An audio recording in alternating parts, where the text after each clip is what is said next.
എമ്പാടുമുള്ള എല്ലാ കത്തോലിക്ക പള്ളികളിലും ആരാധിച്ച് പ്രാർത്ഥിക്കാനില്ലേ? 2 പ്രാവശ്യമായിട്ട് അങ്ങനെ നമ്മൾ പ്രാർത്ഥിച്ചു. അല്ലോ, എന്തോ ഒരു ശക്തിയാണ്. അപ്പോ നമ്മൾ ഇങ്ങനെ 24 മണിക്കൂറും പ്രാർത്ഥിക്കുന്നതിന് കുറെ കമ്മിറ്റ്മെന്റ് വേണം, കുറച്ച് സാക്രിഫൈസ് വേണം, കുറെ ബുദ്ധിമുട്ടണം. ചിലർ പറയും, ഇപ്പൊ നമ്മൾ പറയുന്നത്, നിങ്ങൾ ആരെങ്കിലും ഒന്ന് കുറച്ച് സമയം വരാമോ, നമുക്കൊരു വിള്ളലുണ്ട്, 1 മണിക്കൂർ ഒഴിവുണ്ടെങ്കിൽ പറയുമ്പോൾ ചിലവർ പറയും, നോക്കട്ടെ, എനിക്ക് ഒഴിവുണ്ടെങ്കിൽ വരാം, വേറെ ജോലിയൊന്നുമില്ലെങ്കിൽ വരാം.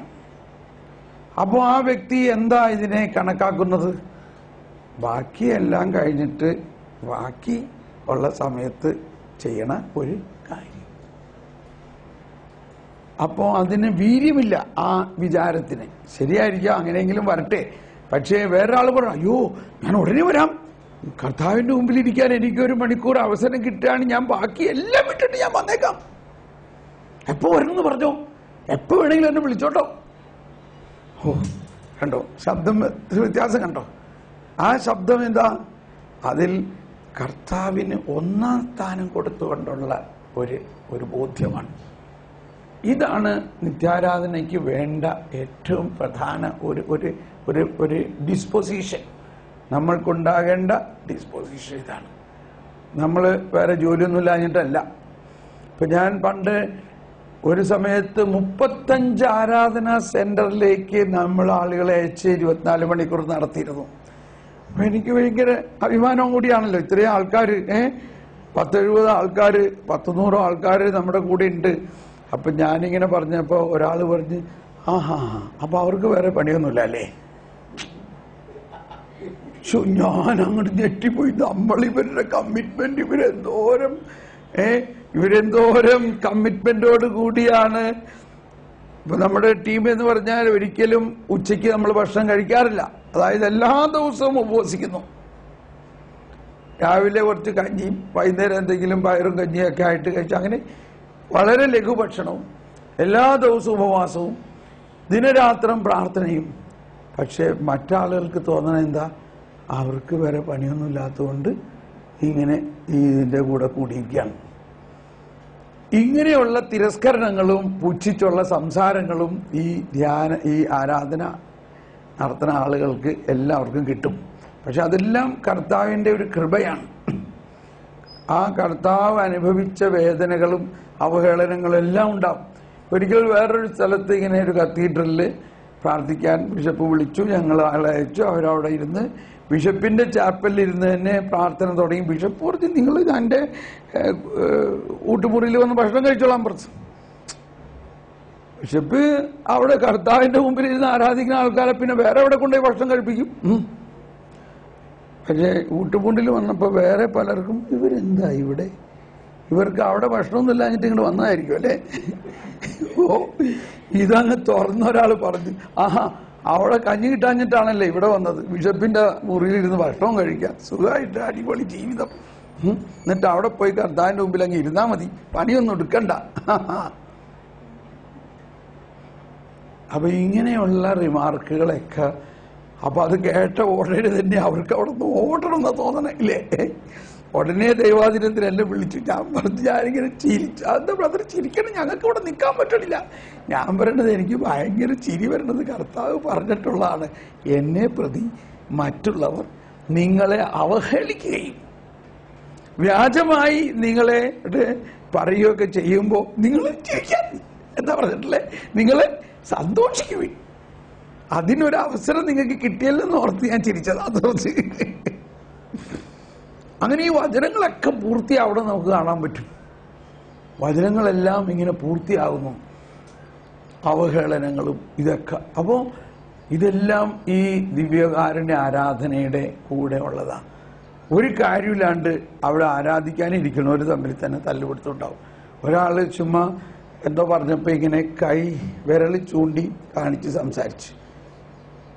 ഉടനെ, നീ എന്താ വിരൽ ചൂണ്ടി കാട്ടി സംസാരിക്കണേ, എന്നോട് കൈ ചൂണ്ടി കാട്ടി സംസാരിക്കുക കേട്ടോ. അയ്യോ. അപ്പോൾ ഇത് ഓരോ സ്ഥലത്തെ കൾച്ചറാണ്. ചില സ്ഥലത്ത് അത് നല്ലൊരു കാര്യമായിരിക്കും, ചില സ്ഥലത്ത് അത് അത്ര നല്ല ഒരു കാര്യമല്ല, വിരൽ ചൂണ്ടി സംസാരിക്കുന്നത്. പക്ഷെ അത് ഇയാൾക്കറിയോ, ഒരു കാര്യമില്ലാണ്ട് ഇവർ തമ്മിൽ തല്ലുപിടുത്തമായി. അപ്പോഴവർ വിളിച്ചു പറഞ്ഞു, ഞാൻ പറഞ്ഞ് ചിരിച്ചു, ഞാനപ്പോൾ ചിരിച്ചു. അതെന്താ, ഇതാണ് യേശയ്യ അല്ല എഫേസോസ് 6:12 പറയണത്, നിങ്ങളുടെ ഈ യുദ്ധം സ്വർഗീയ ഇടങ്ങളിൽ വസിക്കുന്ന തിന്മയുടെ ദുരാത്മാക്കളായിട്ടാണ്. എവിടെ തിന്മയുടെ ദുരാത്മാക്കൾ വസിക്കുന്നത്? സ്വർഗീയ ഇടങ്ങളിൽ. എവിടെയാണ് ആ സ്വർഗീയ ഇടം? നിത്യാരാധന ചാപ്പൽ. ഇതിലും വലിയ സ്വർഗീയ ഇടം ഭൂമിയിൽ വേറെ ഉണ്ടോ? നിത്യാരാധന ചാപ്പലുകളിലും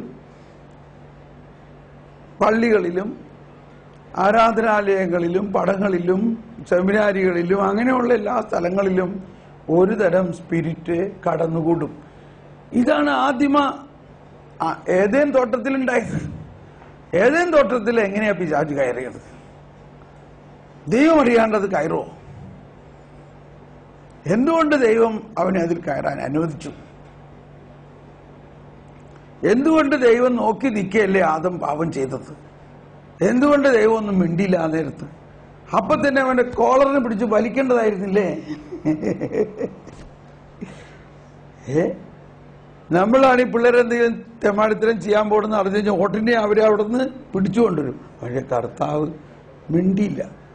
ചെയ്തോട്ടെ, എന്താ അങ്ങനെ ചെയ്തോട്ടെ എന്ന് വിചാരിച്ചത്? ഇവൻ എത്ര ചെയ്താലും ഇതിനേക്കാൾ ഇതിൽ നിന്നെല്ലാം ഇവനെ രക്ഷിക്കാനുള്ള രക്ഷാകര പദ്ധതി ഞാൻ രൂപം കൊടുത്ത് കഴിഞ്ഞിട്ടുണ്ട്. Praise the Lord. അതാണ് നമുക്കുണ്ടാകേണ്ട ബോധ്യം. ഈ കർത്താവ് ഈശോ മിശിഹായിലൂടെയുള്ള രക്ഷാകര പദ്ധതി അനാവരണം ചെയ്യപ്പെട്ടത് യേശുക്രിസ്തുവിന്റെ മനുഷ്യാവതാരത്തിലൂടെയാണെങ്കിലും ഈ പദ്ധതിക്ക് രൂപം കൊടുത്തിട്ടുള്ളത് മനുഷ്യനെ ലോകസ്ഥാപനത്തിന് മുൻപ് തന്നെ ക്രിസ്തുവിൽ നിങ്ങളെ തെരഞ്ഞെടുത്തവൻ എന്ന് പൗലോസ് പറയുന്നു. ലോകസ്ഥാപനത്തിന് മുമ്പ് തന്നെ. അപ്പോ ദിവ്യകാരുണ്യ ആരാധനയിലൂടെ അവിടെ ഇരിക്കുമ്പോൾ നമ്മളിലേക്ക് പകരപ്പെടുന്നത് ദൈവത്തിന്റെ ജ്ഞാനമാണ്. അത് നമ്മുടെ ആത്മാവിലൂടെ ലോകം മുഴുവനിലേക്കും ഒഴുകണം. ഇവിടെയാണ് നമ്മുടെ മധ്യസ്ഥ പ്രാർത്ഥനകൾ ഉയരേണ്ട ഒരു സാഹചര്യം. നമ്മളുടെ സാധാരണഗതിയിൽ പല സ്ഥലങ്ങളിലും മധ്യസ്ഥ പ്രാർത്ഥനയുടെ ഒരു പെട്ടി ഉണ്ടാവും. അതിനകത്ത് ആളുകൾ പ്രാർത്ഥിക്കാൻ കൊണ്ടുവന്ന് എഴുതിയിട്ടുണ്ടാവും. എന്തായിരിക്കും ജനറലി, ഇപ്പൊ നിങ്ങളുടെ ഇവിടെ അങ്ങനെ ഉണ്ടോയെന്ന് അറിയില്ല, എന്തായിരിക്കും ജനറലായിട്ട് എഴുതുന്നത്? ജനറലായിട്ട് എഴുതുന്നത് എനിക്ക് ജോലി സ്ഥിരമാകണം, ഫോറിനിൽ പോകാൻ വിസ കിട്ടണം, മോളുടെ കല്യാണം നടക്കണം, കടബാധ്യത മാറണം, അല്ലെങ്കിൽ ഇന്ന രോഗങ്ങൾ മാറണം, കുടുംബത്തിലെ സമാധാനം ഉണ്ടാകണം, ഇന്ന പ്രശ്നങ്ങൾ മാറണം. ഇങ്ങനെയുള്ള അധികവും ഭൗതികമായ കാര്യങ്ങളാണ് എഴുതുന്നത്. അതൊക്കെ പ്രാർത്ഥിച്ചോ, കുഴപ്പമില്ല. പക്ഷേ ബാക്കി സമയം, കുറേ സമയം പ്രാർത്ഥിക്കേണ്ടത്, ഇതിനേക്കാൾ എല്ലാം ഉപരി പ്രാർത്ഥിക്കേണ്ടത് ദൈവത്തിന്റെ ജ്ഞാനം, ദൈവത്തിന്റെ കൃപ, ദൈവമാകുന്ന പ്രകാശം അങ്ങ് ലോകത്തിലേക്ക് പ്രകാശിക്കാൻ വേണ്ടിയാണ്. വാസ്തവത്തിൽ അത് പ്രാർത്ഥനയല്ല, വിശ്വാസമാണ്. നമ്മൾ വിശ്വാസത്തോടെ അവിടെ ഇരിക്കുകയാണ്. ഈശോയെ, ഞാൻ പ്രാർത്ഥിക്കുകയല്ല വാസ്തവത്തിലൂടെ നടക്കുന്നത്, അങ്ങ് പ്രാർത്ഥിക്കുകയാണ്. അങ്ങാകുന്ന ആ തായിത്തണ്ട് അങ്ങ് ദൈവത്തോട് പ്രാർത്ഥിക്കുകയും ഞാൻ ആ പ്രാർത്ഥനയിലൂടെ ലഭിക്കുന്ന കൃപാവരത്തെ വിശ്വാസത്തിലൂടെ എന്റെ ആത്മാവിൽ സ്വീകരിച്ച് അത് എന്റെ ആത്മാവിലൂടെ ലോകം മുഴുവനിലേക്കും ഒഴുക്കാൻ വേണ്ടിയാണ് നീ എന്നെ ഇവിടെ പിടിച്ചിരുത്തിയിരിക്കണത്. നിങ്ങൾ എന്റെ കൂടെ ഇരിക്കുവിൻ. Sit with me while I pray. Sit with me while I pray. ഇത് നിങ്ങളൊന്ന് പരീക്ഷിച്ച് നോക്കണം. വലിയ അനുഭവമാണത്. അതുകൊണ്ടാണ് ഈശോ പ്രാർത്ഥനയെക്കുറിച്ച് പഠിപ്പിച്ചപ്പോൾ ആദ്യം തന്നെ പറഞ്ഞു, നിന്റെ പിതാവിനറിയാം, നീ ചോദിക്കുന്നതിന് മുൻപ് തന്നെ നിന്റെ പിതാവിനറിയാം നിനക്ക് എന്താണ് ആവശ്യമെന്ന്. അപ്പൊ നമ്മുടെ മനുഷ്യബുദ്ധിയിൽ രൂപം കൊള്ളുന്ന ആവശ്യങ്ങളെക്കാൾ കോടിക്കണക്കിന് വലിയ കാര്യമാണ് ദൈവം രൂപം കൊണ്ടിച്ചു വച്ചിരിക്കുന്നത് നമുക്ക് തരാൻ വേണ്ടിയിട്ട്. പക്ഷെ അത് നമ്മളിലേക്ക് ഒഴുകാത്തത്, നമ്മളത് സ്വീകരിക്കാത്തത് കൊണ്ട് നമ്മൾ ആഗ്രഹിക്കുന്ന കുറച്ച് നക്കാപ്പിച്ചയും മേടിച്ച് നമ്മളിങ്ങ് പോരുകയാണ്. ക്ഷമിക്കണം, ഇത് വിശുദ്ധ യോഹന്നാൻ ക്രൂസ് നമ്മളിവിടെ ഏത് ഭവനത്തിലാണെന്ന് ആലോചിച്ച് നോക്കി. ഈ കർമ്മലിത ഭവനത്തിൽ നിന്നുകൊണ്ട് ഇവരുടെ ഏറ്റവും പ്രിയപ്പെട്ട പിതാവായ, അവര് പറയണത് അങ്ങയുടെ പിതാവായ യോഹന്നാൻ ക്രൂസ് പിതാവ് പറഞ്ഞ കർമ്മലകേറ്റം എന്ന പുസ്തകത്തിൽ എഴുതിയിരിക്കുന്നത് ഇങ്ങനെയാ: ഒരമ്മ കുഞ്ഞിന് നല്ല പ്രത്യേകമായ ആഹാരം ഉണ്ടാക്കി. ഇപ്പൊ നമ്മള് അമ്മേറ്റ് അമ്മ പിള്ളേർക്ക് നമ്മൾ ഭക്ഷണം, നമ്മളിപ്പോ മീൻ എരിവുള്ള നല്ല ചുമന്ന മുളകിട്ട് കറി വെച്ചേക്കണം, നമുക്ക് അതേ പറ്റുള്ളൂ. ഇത് കൊച്ചിന് കൊടുക്കുക നമ്മൾ. അപ്പോ കൊച്ചിനപ്പം എന്ത് വേണം? അപ്പൊ നമ്മൾ എവിടെ മുതൽ അതിന്റെ പ്രിപ്പറേഷൻ തുടങ്ങി? നമ്മൾ മാർക്കറ്റിൽ പോണ നേരത്ത് അതിന് പറ്റിയ സാധനം മേടിച്ചു, എന്നിട്ട് വേറെ അടുപ്പിൽ വേറെ കലത്തിൽ അത് പാകം ചെയ്ത് ഇത്രയും പ്രോസസ്സ് ചെയ്യണം. അത് വേറെ മേടിച്ചു കൊണ്ടുവരണം, അത് വേറെ പാകം ചെയ്യണം. ആ കുഞ്ഞിനോടുള്ള സ്നേഹം കൊണ്ട് കുഞ്ഞിന് വേറെ ആര് കൊടുക്കാനത്? നമ്മളല്ലേ ഉണ്ടാക്കി കൊടുക്കണേ. അങ്ങനെ ഇത്രയും കഷ്ടപ്പെട്ട് കുഞ്ഞിന് പ്രത്യേകിച്ച് പാൽപ്പായസം മാതിരിയൊക്കെ ഉണ്ടാക്കി കൊടുത്തു. പക്ഷേ അത്താഴം ഉണ്ടാകാൻ വന്നപ്പോ, ഊണുമേച്ചർ അടുത്ത് വന്നപ്പോ കൊച്ചു പറയാണ്, എനിക്കിത് വേണ്ട, എനിക്ക് വേണ്ടായിരുന്നു. എന്തീ മോള് പറയണേ? മമ്മി ഇത്രയും കഷ്ടപ്പെട്ടത് ഉണ്ടാക്കിയത് എനിക്ക് വേണ്ടിയല്ലേ, പ്രത്യേകിച്ച് ഉണ്ടാക്കിയത്, എനിക്ക് വേണ്ട. കരയല്ലേ കരയല്ലേ, മോൾക്ക് എന്താ വേണ്ടേ? എനിക്ക് നിങ്ങൾ കഴിക്കണത് തന്നെ വേണം. എന്റെ കർത്താവേ, നീ ഇത് കഴിക്കുകയാണെങ്കിൽ നിന്റെ വയറെരിയും. പക്ഷെ കുഞ്ഞിനിത് മനസ്സിലാവണില്ല. ഇത് നിനക്ക് കഴിച്ചാൽ കൊള്ളില്ല. കുഞ്ഞിനിത് മനസ്സിലാകണേയില്ല. കുഞ്ഞിന് ഈ ചോപ്പൊക്കെ കണ്ടപ്പോ ഇത് നല്ല രസമായിരിക്കും എന്നാ വിചാരിക്കണേ. എന്ത് ചെയ്തിട്ടും കുഞ്ഞ് അവൾക്ക് വേണ്ടി പ്രത്യേകമുണ്ടാക്കിയ ആ ഭക്ഷണം സ്വീകരിക്കുന്നില്ല. നമ്മളാകെ പ്രയാസപ്പെട്ടു. അവസാനം അവള് ചോദിച്ചു തന്നെ കൊടുക്കുകയാണ്. കാരണം അല്ലെങ്കിൽ കുഞ്ഞ് ഒന്നും കഴിക്കാണ്ട് കിടന്നുറങ്ങിയാൽ പിന്നെ രാത്രി അതിലും വലിയ പാടാവും. ഇത് യോഹന്നാൻ ക്രൂസിന്റെ പുസ്തകത്തിൽ പറഞ്ഞിരിക്കുന്ന ഒരു ഉദാഹരണമാണ്. പിതാവ് യോഹന്നാൻ ക്രൂസ് പറയുകയാണ്, നമ്മളുടെ അധികം പ്രാർത്ഥനകളും ഇതുപോലെയാണ്. നമുക്ക് വേണ്ടി നാം പ്രാർത്ഥിക്കുന്നതിന് മുമ്പ് തന്നെ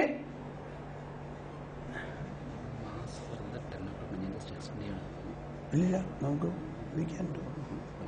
ഓക്കെ.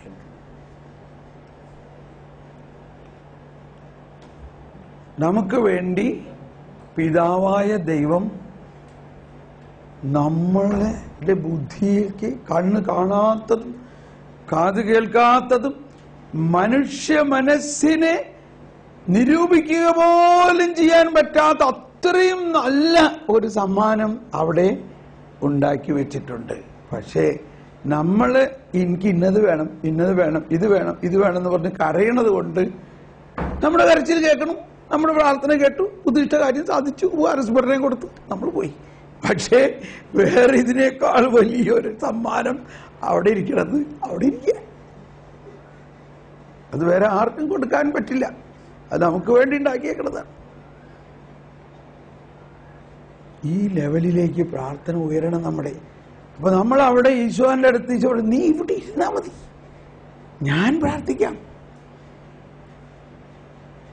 അങ്ങനെ ഈശോ പ്രാർത്ഥിച്ചിട്ട് അവരുടെ നിലയിലുള്ള സമ്മാനങ്ങളാണ് അവരുടെ. അതാണ് നമ്മൾ സീറോ മലബാർ കുർബാനിലൊരു പ്രാർത്ഥനയാ: സർവജ്ഞനായ ഭരണകർത്താവും അങ്ങയുടെ ഭവനത്തിൽ വസിക്കുന്നവരുടെ വിസ്മയനീയനായ പരിപാലകനും സകല സൗഭാഗ്യങ്ങളുടെയും ഉറവിടവുമായ ദൈവമേ, അങ്ങയുടെ സ്വഭാവത്തിനൊത്ത വിധം ഞങ്ങളെ കടാക്ഷിക്കണേ. ഇപ്പോ ചിലവര് നേർച്ച ഇടുമ്പോ അല്ലെങ്കിൽ ഒരു ഭിക്ഷക്കാരൻ ചോദിച്ചു, നമ്മൾ ചിലപ്പോ 1 രൂപ, 2 രൂപ, 5 രൂപ, 10 രൂപയൊക്കെ കൊടുക്കുമായിരിക്കും. പക്ഷെ വേറൊരാളുടെ അവരുടെ നിലവാരം വെച്ചുകൊണ്ട് അവര് സമ്മാനം കൊടുക്കുമ്പോൾ 100ന്റെ ഒരു നോട്ട്, 500ന്റെ ഒരു നോട്ട്, അപ്പൊ നമ്മൾ അയ്യോ 500 രൂപ ധർമ്മം കൊടുക്കേ, അവരെ സംബന്ധിച്ച് അത് പ്രശ്നമല്ല. കാരണം അവർക്ക് അതുപോലെ സമ്പന്നതയാണ് അവരുടെ. അപ്പൊ പിതാവായ ദൈവം ദൈവത്തിന്റെ സമ്പന്നതയ്ക്കനുസരിച്ച് നമുക്ക് വേണ്ടി ഒരുക്കി വെച്ചിരിക്കുന്നു. ദൈവത്തിന്റെ സമ്പന്നതയ്ക്കനുസരിച്ച്. ഇപ്പൊ നമ്മളിപ്പോ വിശുദ്ധ കുർബാനയിലേക്ക് പ്രവേശിക്കാൻ പോവുകയാണ്.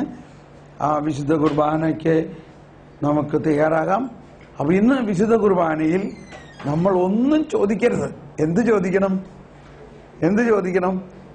ദൈവമേ, നീയാണ് ഞങ്ങൾക്ക് വേണ്ടി പ്രാർത്ഥിക്കണത്. ഈശോയുടെ ഏറ്റവും വലിയ പ്രാർത്ഥനയാണ് ഈശോ തന്റെ ജീവൻ ബലിയർപ്പിച്ചുകൊണ്ട് നമുക്ക് വേണ്ടി ചെയ്തത്. നമ്മൾ നിയോഗങ്ങൾ എന്ന് പറഞ്ഞിട്ട് വലിയൊരു ലിസ്റ്റ് ഉണ്ടാക്കാം. പക്ഷെ ഇന്ന് ആ ഒരു ലിസ്റ്റും ഉണ്ടാക്കാതെ നമ്മൾ ഇത് പ്രാർത്ഥിക്കുക, കർത്താവേ, അങ്ങ് അരുളി ചെയ്തു, പിതാവ് മുൻകൂട്ടി നമുക്ക് വേണ്ടി എന്തോ തയ്യാറാക്കിയിട്ടുണ്ട്, അത് എനിക്ക് തരണേ, അത് എന്റെ ആത്മാവിലേക്ക് ഒഴുകണേ, അത് എന്റെ ആത്മാവിലൂടെ ലോകം മുഴുവനിലേക്കും ഒഴുകണേ. നമുക്കൊന്ന് പ്രാർത്ഥിക്കാം. എന്നിൽ വസിക്കുന്ന പരിശുദ്ധാത്മാവേ, എന്നിൽ ജീവിക്കുന്ന ദൈവമേ, ഞാൻ ഭൂമിയുടെ പ്രകാശമാണ്. ഓ ദൈവമേ, അങ്ങ് എനിക്ക് വേണ്ടി എന്നിലൂടെ ലോകത്തിലേക്ക് ഒഴുകുന്നതിന് വേണ്ടി മുൻകൂട്ടി ഒരുക്കിയിരിക്കുന്ന ആ വലിയ നിധി ഇന്ന് തുറക്കണമേ. ആ വലിയ നിധി എന്നിലേക്ക് ഒഴുക്കണമേ. എന്റെ ആത്മാവ് നിറഞ്ഞു തുളുമ്പട്ടെ. അങ്ങെന്റെ അവകാശമാണ്, അങ്ങെന്റെ ഓഹരിയാണ്. എന്റെ പാനപാത്രം കവിഞ്ഞൊഴുകട്ടെ. വെള്ളച്ചാട്ടം പോലെ ആഴത്തിൽ വിളിക്കട്ടെ. സ്വർഗത്തിൽ നിന്ന് അയക്കുന്ന ആ സഹായം ഞങ്ങളിൽ തുറക്കണമേ. ഹല്ലേലൂയാ, ഹല്ലേലൂയാ, ഹല്ലേലൂയാ, ഹല്ലേലൂയാ. ശാല ഹലബല ഹലബല. ഓ പരിശുദ്ധാത്മാവേ, ഞങ്ങളിൽ നിറയണമേ. സ്വർഗത്തിൽ നിന്ന് സഹായം ഞങ്ങളിൽ നിറയണമേ. പരിശുദ്ധാത്മാവേ, ഞങ്ങളിലൂടെ ലോകം മുഴുവനിലേക്ക് അങ്ങയുടെ ജ്ഞാനം ഒഴുകട്ടെ, അങ്ങയുടെ പ്രകാശം ഒഴുകട്ടെ, അങ്ങയുടെ കൃപാവരം ഒഴുകട്ടെ. ശാല ഹലബല ഹലബല ഹലബല ഹലബല ഹലബല. ശാല ഹലബല ഹലബല ഹലബല.